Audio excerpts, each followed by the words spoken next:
Flights are taking off again at Hong Kong International Airport as authorities introduce new security measures. The airport had been shut down by 2 days of mass protests that at times turned violent. Now, that's touched off some soul-searching among protest organizers. Many have apologized through signs and tweets, but they insist that their cause is just. China's Hong Kong Affairs Office has condemned yesterday's violence, calling it terrorist-like. But protesters have vowed to carry on with their campaign for democracy.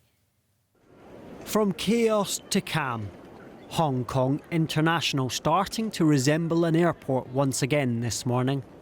Passengers on the move. Departure boards no longer a sea of red cancellations, though signs of the crippling protests still visible, and disgruntled travellers too. It's not the protesters. But at the end of the day, we are going to start to blame the protesters because we're the ones caught in the middle of the sandwich. And, you know, I'm already 2 days late getting to where I got to be. That's costing me money. The airport authority was not visible. All the counters were simply closed. How can you close the counters? Hours earlier, riot police clashed with protesters. A mob cornered one officer, snatching his baton. Before he drew his gun.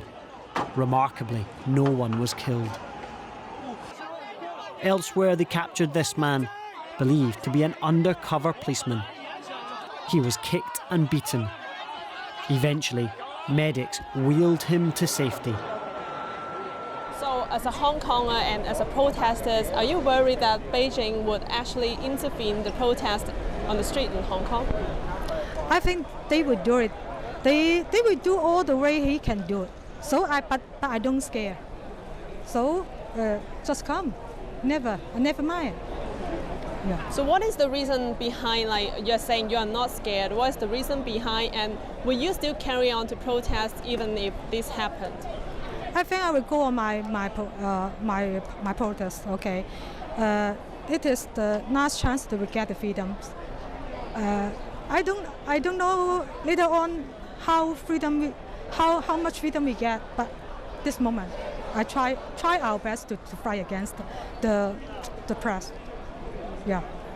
But we also seen some violence happening at the airport, like last night some of the protesters they have clashes with the police, and also some of the people like present at the airport, and we have seen violence over the past few days or over the past weekend. As a Hong Konger, how do you feel about that? I think the police is I think for my feeling, that's is very bad of Hong Kong police, how to treat the people. But they do something wrong last night of the Hong Kong protester.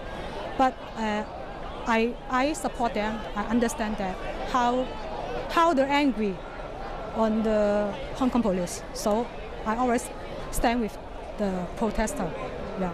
Authorities said the violence amounted to torture.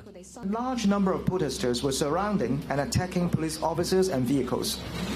Some were even pointing laser beams at a negotiation cadre officer who was trying to defuse the situation and help extricate the injured visitors. They were causing a chaotic scene, threatening the safety of everyone on site. Now, though, concerns of a much bigger conflict. These images appear to show Chinese military build-up in a stadium just over the border in Shenzhen.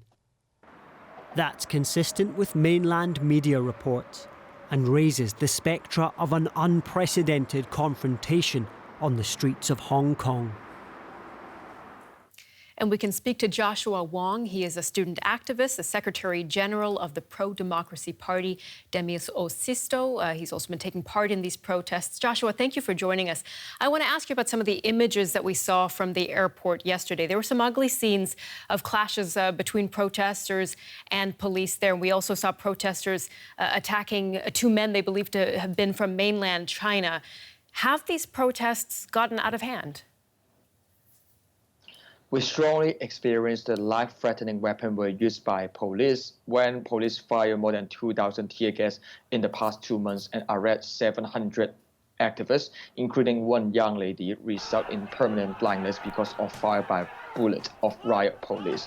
However, no one would love to see clash and anyone injured in any kind of protest. That's why we still continue to hope to have more peaceful way to uphold and to show our demand, no matter urging government to terminate the extradition bill, stop police brutality, and with our calls for free election.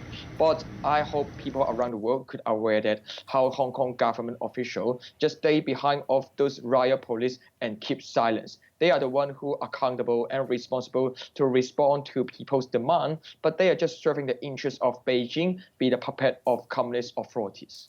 Okay, so you're saying you're protecting yourselves in the face of police brutality.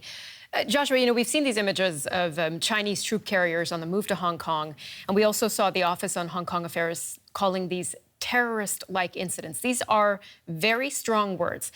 Are you worried about a crackdown coming from mainland China?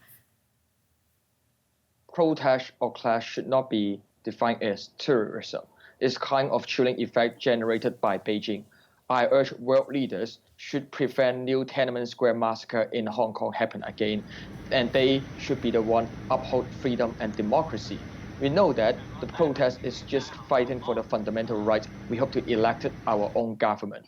No matter people agree or disagree on the demands of people, sending troops and army to Hong Kong to suppress on protest absolutely should not be the solution. I hope world leaders, politicians around the world, no matter the prime minister or the president, they should speak out and pay attention to the chaos generated by Carrie Lam and President Xi Jinping in Hong Kong.